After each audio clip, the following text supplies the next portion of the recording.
비가 너무 무섭게 와서 한 주를 진짜 무섭게 보냈습니다.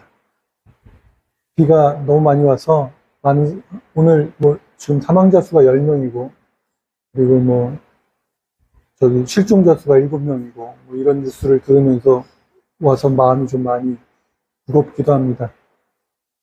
재앙이 벌써 꽤 오래전부터 이야기를 시작하고 했었는데, 이제는 돌이킬 수 없는 순간이 이제 딱 오는 듯한 느낌이 듭니다.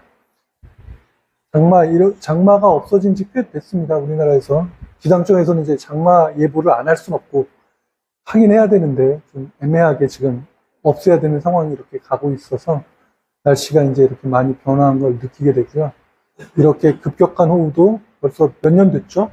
몇 년 전에는 서울이 한번 잠기고 인천도 잠기고 이런 식으로 해서 한 3, 4년 된 것 같습니다. 이런 식으로 하는데 이게 지금 더 많은 지역에 더 많은 양의 비들이 쏟아지고 있고요. 일단 기후학자들 얘기로는 이게 지금이 올 여름이 가장 덜 덥고, 작년에도 똑같은 얘기였지만, 올 여름이 가장 덜 덥고, 이런 비의 피해도 올 여름이 가장 덜 하다. 가면 갈수록 이게 더 심할 거다. 대비를 되게 많이 해야 된다. 이런 얘기를 하는데, 이게 과연 언제까지 버텨줄 수 있을지 잘 모르겠습니다. 조금 더 우리가 세상을 향해서 조금 더 신경을 쓰고 그리고 삶을 살아가야 되지 않을까. 이게 지금 문제는 젊은 사람들의 문제가 아니라 전체 사람들의 문제인 거죠. 이번에 수해가 나서 제일 고통당하는 사람은 어르신들이죠. 산청에 불 나서 재앙을 당했다가 이번에 산사태로 인해서 또 고통당하신 분들이 되게 많은데 누구의 문제가 아니라 모든 사람들의 문제로 움직여가는 순간이 왔습니다.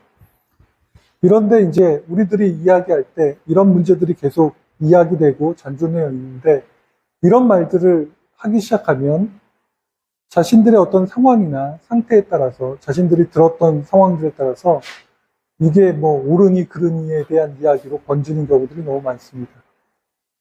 올바른 이야기. 요즘 같은 경우는 이제 책을 전체적으로 보는 사람들이 별로 없고요. 이렇게 달락달락 읽는 사람들이 되게 많고요. 인터넷도 요즘은 유튜브 이런 걸 봐도 유튜브 전체를 보는 사람들이 별로 없습니다. 쇼츠 이래가지고 20초, 30초 안에 이렇게 이제 보는 사람들이 있죠. 그래서 예전에는 드라마를 보면 정주행이라 그래서 처음부터 끝까지 이렇게 다 봤는데 요즘은 드라마든 영화든 상관없습니다. 다 그 쇼츠를 통해서 이렇게 짤막짤막하게 보고요. 그리고 우리가 그걸 보면 이렇게 아는 듯한 느낌을 받아서 내가 그걸 다 아는 것처럼 이야기하는 경우도 되게 많습니다. 오늘 찬양 주가주 되신 분 이렇게 처음에 저희 와이프가 이제 찬양을 갖고 왔는데 나 그거 알아. 그러면서 이제 후렴구를 계속 부르는데 후렴구는 너무 잘 알거든요. 그래서 가사를 딱 봤는데 처음에 나왔는데 이게 그 찬양 맞아? 이런 느낌인 거죠. 그러니까 처음부터 끝까지 들어본 적은 별로 없고 후렴구는 계속 반복되니까 그건 계속 들어서 귀에 익숙하고 그런 느낌이 되게 강합니다. 이런 느낌이 되게 강하면 어떤 방식이 생기냐면 나중에는 좋은 이야기인데 그것이 왜 그런 이야기가 나왔고 그게 무슨 의미인지 모르고 자기가 가져다가 쓰는, 그래서 자기 마음대로 쓰면서 그게 진짜 좋은 것이냐 이야기하는 경우들이 굉장히 많습니다. 우리나라 같은 경우 예를 들면 그런 것들인 거죠. 자유라고 하는 말이 우리나라는 요즘 되게 많이 사용되고 있습니다. 그래서 자유민주주의 이런 얘기들을 되게 많이 하는데 자유하고 민주주의가 왜 연결이 되는지는 잘 모르겠지만 자유라고 하는 말을 굉장히 많이 쓰고 있는 것도 사실입니다. 그러면서 사람들이 자유가 무엇인지에 대한 고찰이나 생각은 별로 하지 않고요. 그냥 자기가 원하는 대로 하고 싶은 대로 하면 다 자유라고 생각합니다. 자유에 대한 이야기를 성경에서 이제 교회에서 많이 사용하기도 하고요. 성경에서 사용할 때는 자유는 해방과 연결이 되어 있습니다. 그러니까 하나님이 우리를 자유롭게 하신다는 얘기는 하나님이 우리를 해방하신다는 얘기인 거고요. 그럼 이 해방하고 자유가 연결되어 있다는 얘기는 해방은 내가 지금 어딘가에 억압되어 있는 거죠. 죄와 사망에서 우리를 해방하셔서 우리는 자유롭다. 우리들이 이렇게 얘기하는 건 죄와 사망에 우리가 얽매여 있다 라고 이야기하는 거고요. 구약에서 하나님이 이스라엘 백성들에게 너희들과 자유롭게 되겠다, 자유롭게 해주겠다라는 얘기는 애굽이라는 나라에 속박되어 있어 노예 생활을 하든 아니면 포로의 생활을 하든 바벨론이나 아니면 페르시아나 이런 곳에 포로 생활을 하든 너희들이 지금 그곳에서 억압받고 있으니까 억압받은 너희들을 해방시켜 주겠다라는 의미에서 자유라는 거죠. 이 자유는 내가 지금 갖고 있지 못하기 때문에, 내가 지금 할 수 없기 때문에 그 결정을 내 스스로 할 수 있는 상황을 만들어주겠다고 이야기하는 겁니다. 그런데 이 자유를, 너무 좋잖아요. 자유라는 말 뜻이 너무 좋으면 교회나 뭐 이런 데서 이제 가지고 옵니다. 하나님이 우리를 자유롭게 하셨어요. 자유롭게 얘기했어요. 라고 이야기하면서 우리들은 이 자유를 권력 있는 사람들이, 권력이 없는 사람들, 혹은 힘이 센 사람들이 힘이 없는 사람들을 억압할 수 있는 자유를 달라고 이야기하기 시작합니다. 그리고 그것이 힘이 있는 사람들이 자기 마음대로 하는 것이 곧 자유인 걸로 착각하는 거죠. 그래서 가끔 이야기하지만 교회에서 혐오할 수 있는 자유를 달라고 이야기하기 시작합니다. 나는 저 사람이 싫어. 그러니까 저 사람을 혐오할 거야. 혐오할 수 있는 자유를 줘. 라고 이야기를 하기 시작하고요. 저 사람을 욕하고 싶어. 저 사람을 내가 마음 놓고 욕할 수 있는 자유를 줘. 라고 이야기하기 시작합니다. 이것은 성경에서 이야기할 때 그들은 말 그대로 힘이 있는 사람들이 가지고 있는 자유가 아니라 그들은 내가 지금 혐오할 수 있는 사람들, 혐오를 당해야 되는 사람들에게 혐오당하지 않을 자유를, 그들에게 줘야 하는 자유를 내가 뺏고 있는 것이다 라고 이야기할 수 있는 거죠. 그러니까 우리들 스스로가 본다면 성경상에서 놓고 이야기해도 그 자유는 그렇게 힘이 있는 쪽에서 내가 내 멋대로 할 거야 라고 이야기할 수 있는 자유는 아니라고 이야기할 수 있는 거죠. 뭐 성경이 아니라 일반도 마찬가지입니다. 우리가 자유를 제일 먼저 이야기할 때는 프랑스 혁명을 이야기할 수 있겠죠. 자유, 평등, 박애라고 하는 정신을 가지고 있는 그 자유. 그 자유도 마찬가지로 그 당시에는 귀족과 성직자들이 지 멋대로 살았잖아요. 그리고 평민 혹은 그 밑에 계급들은 자유롭지 못한 상황에서 그들을 부양해야 되는 상황이 있었습니다.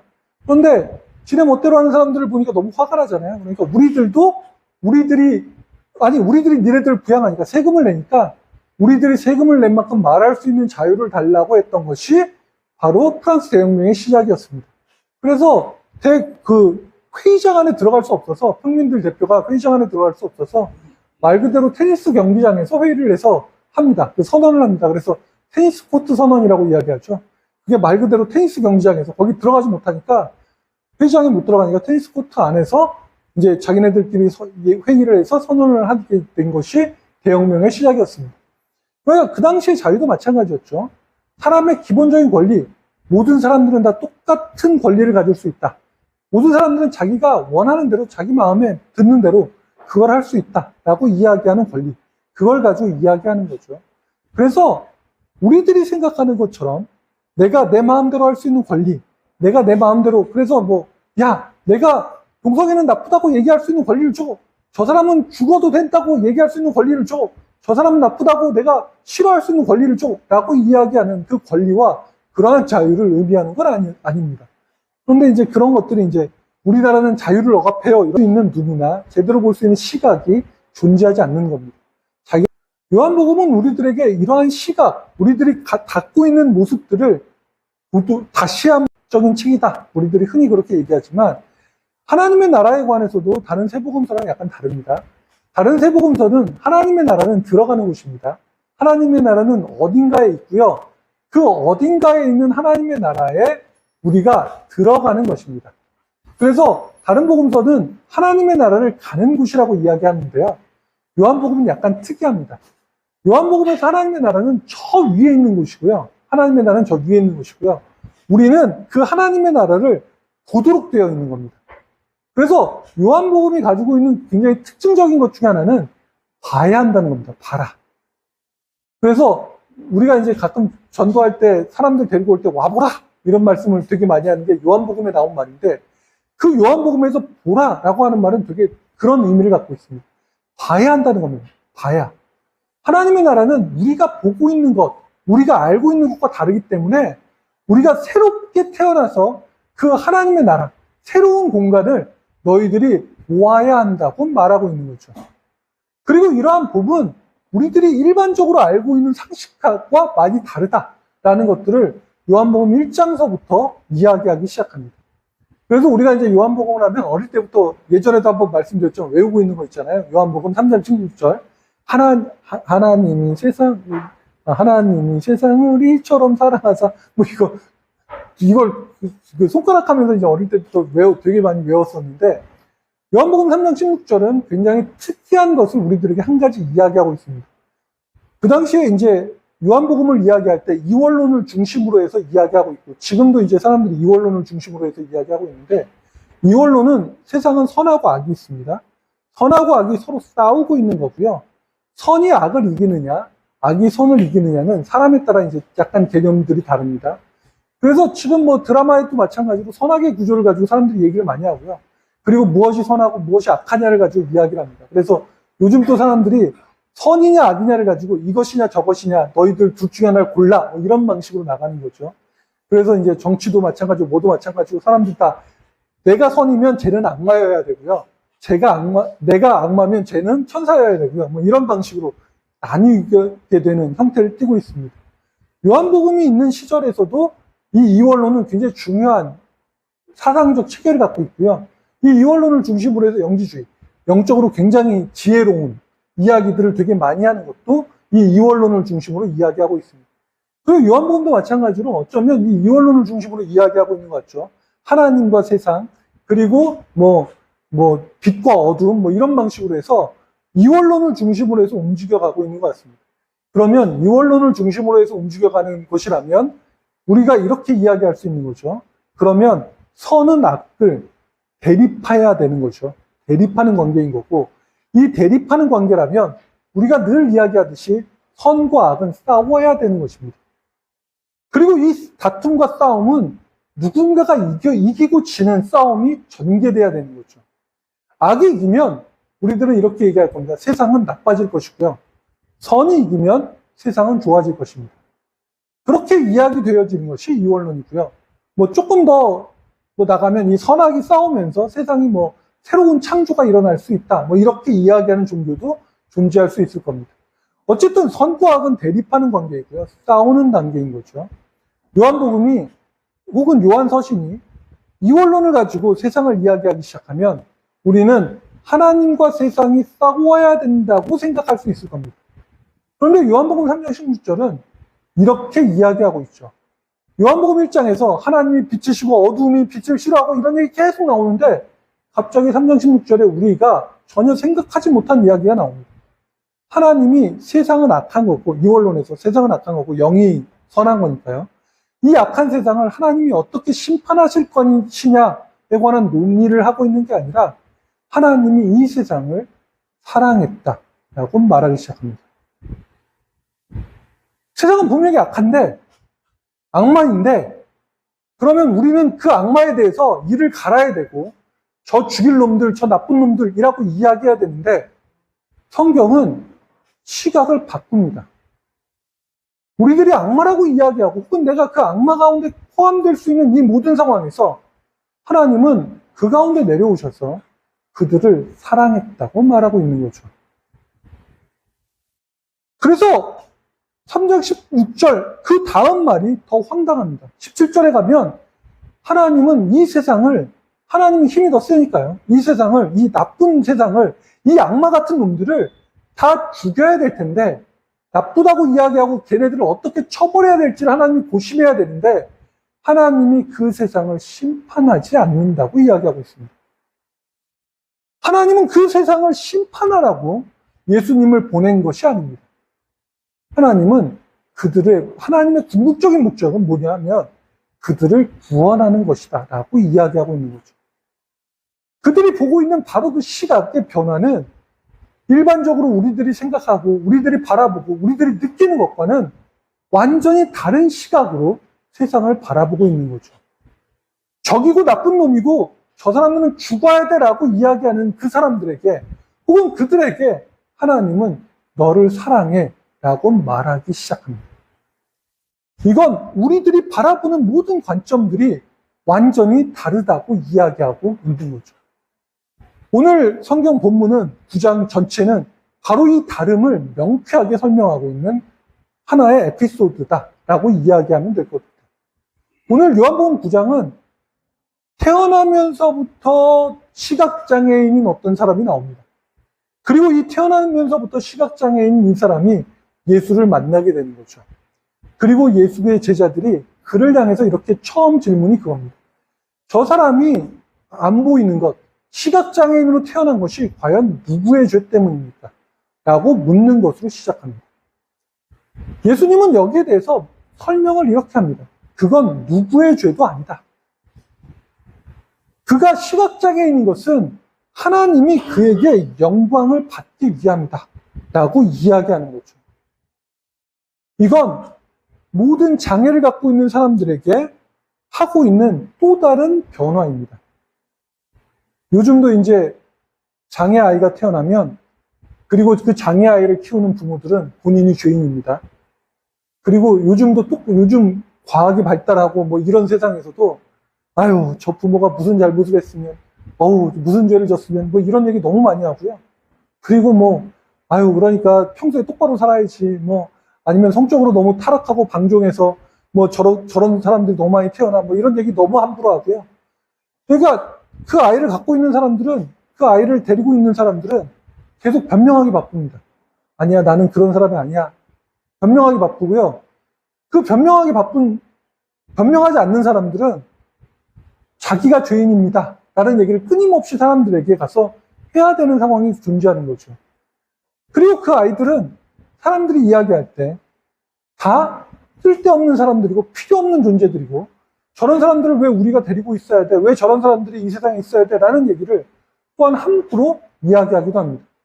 그런 아이들이 밖으로 돌아다닐 때 사람들이 손가락질하기 시작하죠. 니네들이 왜 그러면서 밖으로 돌아다녀? 왜 다른 사람들에게 피해를 줘? 니네들은 그냥 집 안에만 있어. 어디 뭐 수용소나 이런 데 가둬놓고 거기 있으면 되지 않아? 라고 이야기하기 시작합니다. 니네들에게 아무런 권리가 없어. 라고 이야기하죠. 요즘도 그렇게 이야기하는데 예수님 시절에는 더했겠죠. 그 시절에는 그 사람들을 사람 취급도 안 했을 확률이 있습니다. 뭐 제자들이 보자마자 이런 얘기를 했을 거니까요. 그러니까 그 사람들에게 하나님의 영광이 그들을 통해 드러난다는 것은 존재할 수도 있을 수도 없는 얘기죠. 하나님의 영광은 우리 같은 사람들이나 또 이렇게 신실한 사람들이나 하나님께 영광을 돌리는 사람들에게만 존재하는 얘기지, 그런 사람들에게는 뭐 생각할 여유도 생각할 수도 없는 그러한 이야기들이었을 겁니다. 바로 이러한 생각이 그가 눈을 뜬 이후에 대제사장들 앞에 끌려갔을 때 대제사장들도 똑같은 이야기를 합니다. 오늘 본문에 이야기하죠. 34절에 이야기합니다. 아니, 온전히 죄 가운데 나서 네가 우리를 가르치려고 하느냐라고 말하기 시작하죠. 그가 죄인이었습니다. 나았어요. 그럼에도 불구하고 그는 시각장애인일 때 죄인이었다는 그 사실을 벗어나지 못하고 있습니다. 그가 분명히 보고 완전히 다르게 하나님께 영광을 돌릴 수 있는 그 순간에도 사람들은 그를 향해서 너는 죄인이었으니까, 너는 나쁘니까, 너는 안 좋으니까 라는 이야기를 끊임없이 하면서 그의 이야기를 거부하기 시작한다는 거죠. 한번 가지고 있는 시각을 바꾸는 것, 그 시각을 이건 잘못된 생각이었어. 그러니까 우리가 다시금 돌아봐야지 라고 생각하는 것이 얼마나 어려운 것인지를 보여주고 있는 거죠. 그래서 하나님의 나라를 보는 것 그 자체는 쉬운 것이 아닙니다. 그래서 3장에 니고데모를 만났을 때 예수님이 그에게 이야기하죠. 하나님의 나라를 보려면 네가 어떻게 해야 돼요? 다시 태어나야 되는 겁니다. 다시 태어나는 방식으로 움직이지 않으면 우리들은 하나님의 나라나 하나님의 모습을 볼 수 없다고 성경은 이야기하고 있는 거죠. 그러면서 그들 스스로가 우리들은 볼 수 있음을 자랑하기 시작합니다. 내가 알 수 없고 내가 알지 못하는 것들을 끊임없이 이야기하고 나가지만, 그리고 내가 보고 있는 시각, 내가 보고 있는 것이 잘못되었다고 말하지만 사람들은 그렇지 않다고 이야기하죠. 하나님이 그렇다고 이야기하는 것조차도 본인들은 그렇지 않다고, 내가 가지고 있는 생각이나 내가 가지고 있는 시각이 올바르다고 이야기합니다. 그리고 그들이 보는 하나님의 나라는 그래서 존재하지 않는 하나님의 나라가 될 수밖에 없는 상황으로 끊임없이 가는 거죠. 요한복음은 계속 이야기하죠. 하나님을 볼 수 없기 때문에 그리스도가 왔다고, 그를 통해서 하나님을 보라고 이야기합니다. 하지만 사람들은 이야기하죠. 내가 보고 싶은 것들이 존재하기 때문에 나는 그것을 볼 수 없다고 말합니다. 나는 여태까지 내려왔고, 여태까지 해왔고, 여태까지 살아왔던 그 모든 순간순간들이 너무나 정확하기 때문에 다른 이야기를 보려고도 볼 필요도 없다고 이야기하기 시작합니다. 오늘 이야기의 결론은 그래서 이렇게 나옵니다. 한번 성경을 찾아보신 분들은 요한복음 9장 39절부터 한번 보겠습니다. 제가 39절, 40절, 41절 한번 읽어보겠습니다. 예수께서 이르시되 내가 심판하러 이 세상에 왔으니 보지 못하는 자들은 보게 하고 보는 자들은 맹인이 되게 하려 함이라 하시니 바리새인 중에 예수와 함께 있던 자들이 이 말씀을 듣고 이르되 우리도 맹인인가? 묻습니다. 예수께서 이르시되 내가 맹인 되었더라면 죄가 없으려니와 본다고 하니 너희 죄가 그대로 있느니라. 사람들은 끊임없이 다른 세상을 보라고 다른 것을 보라고 하나님이 이야기하고 있는데 사람들은 말합니다. 나는 충분히 보았다고. 나는 충분히 알고 있고 난 충분히 그것을 행하고 있다고. 나는 내가 들어왔던 대로 내가 여태까지 들어왔던 방향대로 나는 그대로 나가면 된다고 말하기 시작합니다. 그러면서 사람들은 자기 눈앞에 재해가 내려오든 자기 눈앞에 무엇이 일어나도 별로 상관하지 않죠. 지금 이렇게 지구의 기후 변화로 인해서 지금 세상이 막 난리 나죠. 우리나라도 지금 계속적인 재해로 인해서 고통당하고 있습니다. 남반부 쪽은 뭐 어마어마하고요. 북반부로 갈수록 조금 더 낫다고 이야기하지만 거기도 어떻게 될지 모르는 상황입니다. 그럼에도 불구하고 아직도 이야기하는 사람들이 있습니다. 뭐 기후는 그런 거 아니야. 어차피 온도 올라가게 돼 있었던 거고 이건 특별한 거 아니야. 그러니까 탄소 배출 이런 거 해도 되고 뭐 해도 되고 우리는 그냥 살던 대로 살면 돼. 라고 얘기하면서 싸우는 사람들이 존재하기 시작합니다. 눈앞에 재앙이 들어오든 눈앞에 뭐가 오든 자신이 눈을 감고 있다. 자신들이 볼 것을 보지 않고 눈을 감고 있다는 사실을 생각하지 않고 이야기하지 않죠. 그건 학식이 있든 학식이 없든 여기서는 이제 바리새인이라고 하면 성경의 율법에 능통한 자들인 거죠. 학식이 있든 학식이 없든 똑같은 거고요. 그리고 그런 사람들은 역시 마찬가지로 다른 사람들은 소경이 소경을 이끌듯이 다른 사람들을 그 구덩이로 이끌어가고 있다고 이야기하는 겁니다. 우리들은 새로운 걸 봐야 합니다. 그리스도께서 이야기하고 그리스도께서 말씀하신 걸 봐야 하는 거고요. 이 새로운 것, 이 하나님의 나라는 말 그대로 은유로 이야기하는 저 멀리 있는 겁니다. 저 멀리 있는 것을 보기 위해서는 앞에 있는 것들이 없어져야 합니다. 멀리 있는 걸 보려면 앞에 거대한 건물이 막혀 있으면 못 보잖아요. 멀리 있는 걸 보려면, 하늘 위에 있는 걸 보려면 내 눈앞에 있는 것들을 부시든지 내가 고개를 들든지 여러 가지 방법을 사용해야 합니다. 사람들은 그걸 하지 못하도록 끊임없이 이야기하겠죠. 우리들은 거기에서 생각해야 합니다. 우리들은 요즘 우리나라 같은 경우 굉장히 특별하긴 하지만 우리나라 같은 경우는 이렇게 이야기하죠. 우리나라는 바쁘게 움직이지 않으면 게으르다고 말합니다. 아우, 게으르게 왜 가만히 있어? 빨리빨리 움직여, 빨리빨리 움직여. 이렇게 얘기하는데 가장 중요한 건 가만히 있는 겁니다. 어느 순간에 내가 다른 사람의 이야기를 들으면 일단은 가만히 서 있을 필요가 있습니다. 내가 모든 사람들의 얘기 가운데 준비하는 게 아니라 내가 가만히 있어야 되고요. 그리고 내가 그 사람들의 얘기를 다시 한번 들어보며 생각해 볼 필요가 있습니다. 그래야 내가 이 세상에서 이야기하고 있는 것들, 이 세상에서 말하고 있는 것들이 내 눈앞에서 그것이 진짜로 필요한 것인지 필요 없는 것인지 우리들은 찾아갈 수 있는 거죠. 그리고 그걸 내가 알아야 합니다. 그리고 내가 그것들을 생각해야 되는 거죠. 오늘 주보드에 실은 글이 있는데 이 책을 보시면 되게 재미있는 책 가운데 하나가 있습니다. 이데올로기 브레인이라 그래서 우리는 이미 이데올로기 가운데 사람들이 이데올로기 속에서 살아가고 있다고 이야기하는데 여기 보면 이런 이야기 있습니다. 잠시 고개를 숙였다가 그것이 몸을 일으켜 걸어가는 동작으로 이어지길 바란다. 또 여러분이 규칙과 제시를 거부하고 적법하지 않은 권위에 저항하며 개인적이고 진정성 있는 자유를 발견하고 앞으로 나아가길 바랍니다. 제일 마지막에 이렇게 얘기합니다. 선택은 누구의 몫이에요? 바로 나의 몫입니다. 선택을 내가 하는 것이지 내가 선택을 하려면 내가 많은 것들을 알아보고 내가 많은 것들을 생각하고 많은 것들을 찾아봐야 합니다.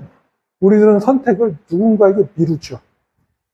가장 중요한 생명의 선택 역시도 교회 오면 교회는 생명을 다루는 곳이라고 이야기합니다.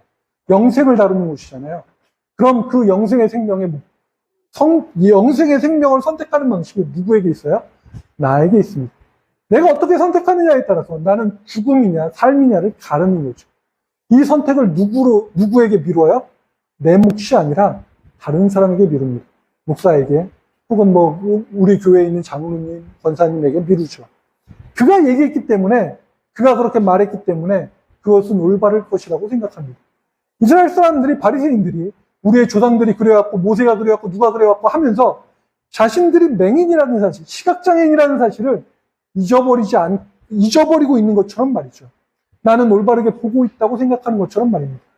그러면서 자신들이 하고 있는 일이 얼마나 무서운 길을 가고 있는지를 전혀 알거나 느끼지 못하는 거죠. 그리고 우리들이 모르는 방식으로, 우리들이 모르는 상태로 우리들은 종교와 정치가 결합하고 종교와 사람이 결합해서 가장 무서운 방식의 전체주의를 이끌어가고 있을지도 모릅니다. 그걸 보여주는 게 이번에 우크라이나하고의 전쟁이고요. 트럼프라고 하는 대통령의 이야기입니다. 우크라이나 전쟁이 일어났을 때, 러시아와 우크라이나 전쟁이 일어났을 때 가장 그것을 지지했던 사람이 누구냐면 러시아는 러시아 정교회가 있습니다. 정교회 수장인 키릴 대주교였습니다. 그 사람이 러시아 정교회에서 푸틴이 우크라이나 전쟁을 일으킬 때 사람들에게 했던 이야기가 있습니다. 우크라이나 사람들은 나치들이야. 나치에게서 우크라이나를 해방해야 돼. 라고 이야기하고요. 그리고 그 다음번에 우크라이나 전쟁이 시작돼서 이제 사람들이 거기에 좀 이렇게 하잖아요. 너무 듣던 소리 계속 들으면 안 되니까 그 사람들이 뭐라고 얘기하냐면 이 전쟁은 성전이야. 동성애자들이, 하나님의 말씀에 어긋난 동성애자들이 저렇게 있는데 저 사람들을 우리가 해방해야 돼. 이건 하나님에 의한 전쟁이야. 라고 선포하기 시작합니다. 그리고 러시아 사람들이 그 말에 의해서 성전에 징집되고 나가서 죽이고 하는 일에 아무런 문제가 없도록 그렇게 만들고 있기 시작하죠. 하나님의 이름으로 모든 일을 할 때, 하나님의 이름으로 그 일을 할 때 그들은 그 말의 의미나 그 말의 뜻을 이해하지 못합니다. 자신들이 바라보는 것들을 보지 못하고요. 이야기하죠. 저 사람은 어차피 죄인이었어. 어차피 죽어야만 할 존재였어. 라고 이야기하기 시작합니다. 그리고 그들을 죽이고 폭력을 그들에게 사용하고 그리고 그들이 다 없어져야 우리는 올바르게 될 수 있어. 라고 이야기하고 있는 거죠.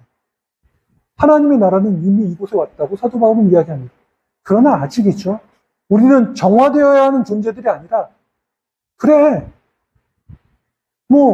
됐어. 하지만 아직은 무언가 이루어 나가야 할 세상이 있다.